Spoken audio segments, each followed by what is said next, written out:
Welcome to Cheetah Secrets. Let's dive into today's story. Judith's suitcase wheels clacked against the tile like a countdown. She paused by the door, planted a quick, perfunctory kiss on my cheek, and said, 3 days, Benjamin. Don't make it a big deal. That was a standard line when she wanted to avoid a conversation. I watched her grab her tote and walk toward the door. Then she paused, turned back, and placed something on the counter. It was a delicate silver bracelet she had worn since college, the one she never removed, not even in the shower. She left it there like it had lost its meaning. Seattle? I asked, leaning against the doorframe. Yeah, she said, glancing at her smartwatch. Strategy retreat. Early flight. The watch screen flickered while she spoke, but one line caught my attention. Gate 42, Dallas, 2:15 p.m. Dallas? I asked, keeping my tone calm. She hesitated for half a second. Calendar glitch. Happens all the time, she said, eyes on her phone. Text me if anything comes up. The door clicked shut. I stared at the bracelet, its clasp open as if abandoned. From the window, I watched her car pull out. The quiet that followed felt loaded, like a room waiting for a reply. I opened our shared calendar, scanning every client trip and team dinner, and then cut off her access. My schedule didn't need a witness anymore. I sent her a text, safe travels. It turned red almost instantly, no reply. 10 minutes later, another ping. Might be offline a lot. Don't wait up. I didn't. That was the moment I made my decision. No arguments, no dramatics, just facts.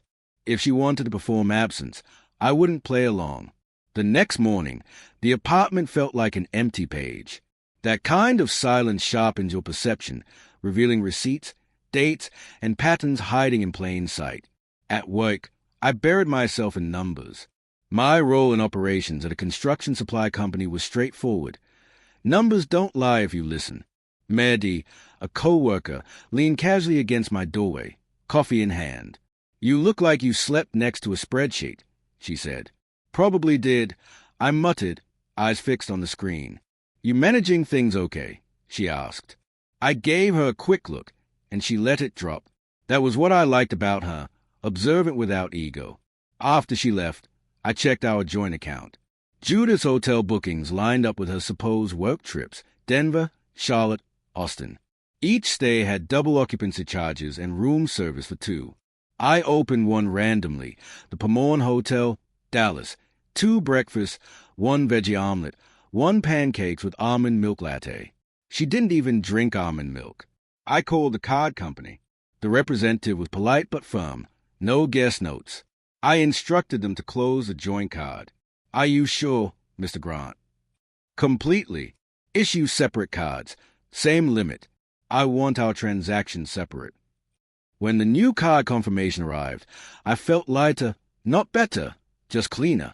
I rerouted all auto payments, mortgage, utilities, mine, car insurance, streaming accounts, hers.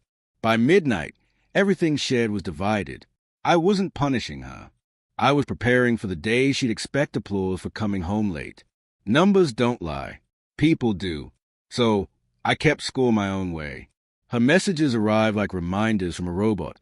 Long day. Drinks with the team. Don't wait up. Same meaning, different words. Most went unanswered. The next morning, my phone rang. Judith. Hey, stranger, she said, all brightness. We landed a huge pitch in Chicago for October. Big for me, big for us. Congrats, I said evenly. Silence. Then she shifted tactics. You sound off. What's wrong? Nothing. Just making a few adjustments. From now on, no shared calendar, no last-minute changes. My mornings are mine. She laughed softly. Benjamin the boundary guy. Cute. Not cute. Necessary. There was a pause. Since when do you need to be mysterious? Since your schedule stopped matching your stories. She didn't respond. That evening, I fixed a hallway shelf that had been crooked for months. No deeper meaning, just something meant to be straight. I didn't tell myself I was fixing a marriage. I was fixing wood and metal. That's all. Boundaries aren't fences. They're mirrors. They show who respects a line. A week before her return, our friend Cameron invited us to his rooftop birthday. Coincidentally, it was a day Judith was supposed to fly back. Cameron and his partner, Sarah, were the type who turned small gatherings into subtle games of strategy. That morning, Judith texted, "Running late? Flight delays. Be nice till I get there." I arrived early, parked across the street, and grabbed a gift bag from the passenger seat. A dark blue sedan pulled up. The decals were unmistakable. Judith's ex, Gabriel Alvarez. Judith stepped out from the passenger side. She didn't see me. Leaning briefly into the car window, quick and familiar, she smoothed her dress, adjusted her hair, and walked toward the building like she had just arrived from the airport. I didn't react. Not yet. I stored the moment. You don't accuse someone on a hunch. You wait for proof. She didn't go straight to the rooftop. I waited a moment, then headed up. The party was already buzzing. Sarah greeted me by the cooler. "Where's Judith saving the world again?" "She'll be here," I said. She gave me that look, the one people wear when they think they're one step ahead. "Hope everything's fine between you two," I said. "Everything is showing itself." 10 minutes later, Judith arrived, perfectly composed, every hair in place. No sign of travel, I noted silently. She kissed Sarah on the cheek, hugged Cameron, then approached me with the ease of colleagues at a conference. "You made it," she said. "You told me to," I replied. She kept her smile for the onlookers. "Please don't start," I thought. I didn't speak. Her expression said it all. At the food table, she leaned in, feigning warmth. "Sarah wants to plan a couple's lake trip. Say yes, make it smooth." "We'll see," I murmured. She whispered sharply, "Not tonight." "We'll see," I repeated. She pulled back, irritation flickering across her face, and wandered off to charm the rest of the rooftop. Later, after I returned home, Sarah posted photos from the party. As I scrolled, one image froze me. In the glass behind Judith, at the bar, stood Gabriel, the same man who had dropped her off. That wasn't coincidence. That was coordination. 2 days after the rooftop gathering, Judith walked in carrying a small pink bakery box. McCarran's. Thought we could have a reset night. Just us. "Sure," I said, closing my laptop at the dining table. She casually arranged the cookies on a plate. "There's this new Austin project. Maybe we could go over it." I gestured to the folder in front of me. "We already have plans." She frowned. "What's that?" "Paperwork," I said. "Bank statements, lease forms, documents that need signatures." She raised an eyebrow. "Why would I need to sign anything?" I slid the folder toward her. Inside were printed statements, screenshots, email from our building manager, and one photo, the rooftop reflection from Sarah's post. Judith froze. "You went through my stuff." "No," I said calmly. "I went through our finances. They told the story you wouldn't." Her hands trembled as she flipped through the papers. "This is insane. It's not what it looks like." "Then tell me what it looks like," I said. "It was a business dinner," she said quickly. "You're turning coincidences into conspiracies." I shook my head. The flights, the double breakfasts, Dallas wasn't coincidence. She scoffed. "You've always needed control.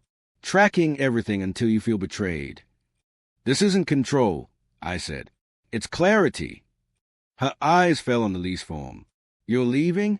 Renewal's next month." "I won't be on it. Movers come at 9 tomorrow. Just my things." She slammed the folder shut. "You can't just decide that." "I already did." Judith stepped closer, searching my face. "Benjamin, don't do this. I messed up, okay? But don't throw away our life over one mistake." "You didn't make one mistake," I said. "You built a system around it." Her voice cracked. "So, what now?" "Now," I said, "standing. We stop pretending we're fine. You lied about a business trip. I'm responding with the truth about our divorce." The silence that followed felt purifying, clearer than anything between us in years. Morning came too soon. The movers arrived right on schedule, working efficiently and quietly, carrying boxes labeled in my handwriting: tools, records, books, desk. Judith lingered near the kitchen island, sweatshirt on, hair tied back, watching. "So, this is really happening?" she asked. "It already is," I said, rolling the last cord. She crossed her arms. "You didn't even give me a chance to explain." "You had hundreds of them," I replied. Her eyes flicked to the open drawer. The silver bracelet rested inside, coiled like a small snake. "You kept that?" she asked. "I didn't want to throw it away," I said, "but it didn't belong on the counter anymore." She touched it lightly. "It meant something to me." "Then you shouldn't have left it behind," I said. She closed the drawer with a faint push. "What am I supposed to tell people, Ben?" "The truth," I said. "You lied about a business trip." "I told the truth about our divorce." Her mouth fell open. "You're cruel." "No, I'm honest," I replied. "It just feels cruel because you're not used to it." She glanced at the movers, lowering her voice. "If you walk out, it's over. Don't think you can come back when this blows over." "I'm not coming back," I said. "Keep the furniture, the space. I'll keep my peace." She stepped closer, desperate. "Benjamin, please, I can fix it." "You can't," I said, "because you don't want to." The movers carried the last box to the truck. Judith stood silently, arms at her sides, eyes glossy but calculating. I looked around one final time, walls and empty air. At the door, I whispered, "You told me not to make it a thing." I didn't. I made a decision. Then I walked out. The door closed silently behind me. I moved into a small furnished studio across town. One window, a clear countertop, and no reminders. The first night, I made coffee too strong and didn't care. Quiet feels loud when you spent years defending it. Work became easier. Maddie noticed. "You look lighter," she said. One afternoon, I stopped carrying deadweight. I told her. She raised an eyebrow but didn't push. That was why we connected. Within weeks, word spread. Cameron texted, "You okay?" "Better than I've been in years," I replied. He sent a thumbs up and didn't ask more. Judith's fallout was swift. She tried spinning the story, claiming I'd misread things, had a breakdown, but people saw through it. Sarah even mentioned someone sent her a photo from Dallas. Judith next to Gabriel Alvarez at a rooftop dinner. 2 weeks later, she texted, "I'm sorry for everything. Can we at least talk?" I didn't respond. Then another. "You made your point. Now what?" I left it unread. Silence is an answer if you commit to it. Life moved on. Saturdays, I volunteered at a local workshop, rebuilding shell for a youth center. That's where I met Gia, a carpenter with steady hands and zero patience for drama. She measured twice, cut once, and laughed freely. "You're quiet," she said, handing me a level. "I've used up my word for a while." I said, "Good," she smiled. "Let's fix more, talk less." We grabbed tacos with a crew afterward.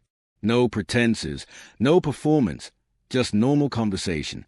I didn't tell her my story. She didn't ask. That's how I knew I was free. Judith, meanwhile, kept posting quotes about forgiveness, each getting fewer likes. Online applause fades fast when no one buys the act anymore.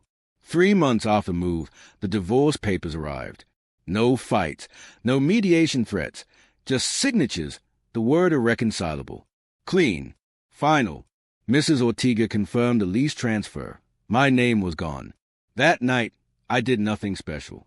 Cooked pasta, played an old record. When the last track ended, the apartment didn't feel empty. It felt truthful. Judith tried once more. Midnight text. "You got what you wanted. Hope it was worth it." I didn't reply. She wanted a conversation, even now, but there was nothing left to say. She built a stage. I turned off the lights. Not joy, but freedom. Weekends, I still volunteered. Gia and I started grabbing coffee afterward.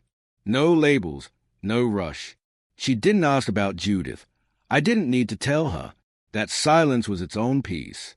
Sometimes I think back to the morning Judith left. The suitcase, the perfunctory kiss, the forgotten bracelet. She said, "Don't make it a thing." I didn't. I made a decision. She lied about a business trip. I responded with the truth about our divorce. And for the first time in years, every word I spoke belonged entirely to me.